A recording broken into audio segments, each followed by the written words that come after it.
Welcome to Nasdaq Trade Talks. I'm your host, Jill Malandrino, global markets reporter at Nasdaq. Joining me at the market site in Times Square, New York City, we have Jim Cavell. He's the founder and CEO of INFLCR. We're going to be discussing software for sports, athletes, and influencers. Jim, it's so great to have you with us. Oh, thanks for having me. At market site, INFLCR, this looks like a really super cool product. Tell us more about it. Well, listen, athletes and entertainers are some of the most photographed and videographed people in the world, but it's really hard for them to get access to their content. And so we wanted to start with focus, because as an entrepreneur, you can't be spread too thin, and build a software platform for college athletics brands to buy into so they could get the content they produce and own the rights to the athletes that play for their teams.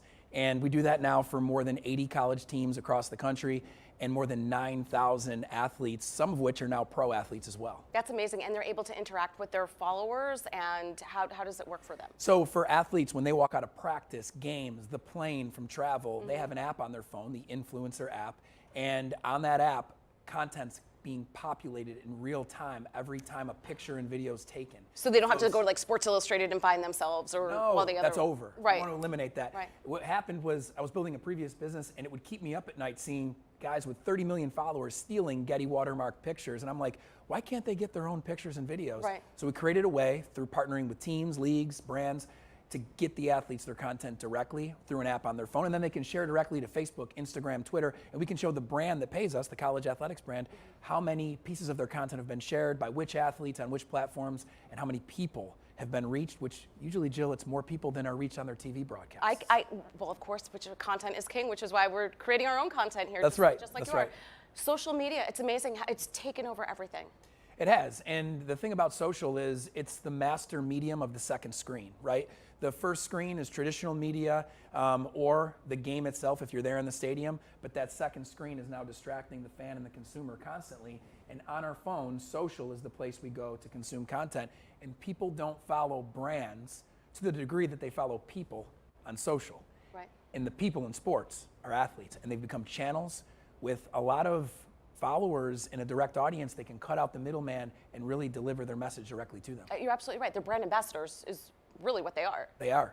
And you see it every day. More and more athletes are taking hold of this opportunity.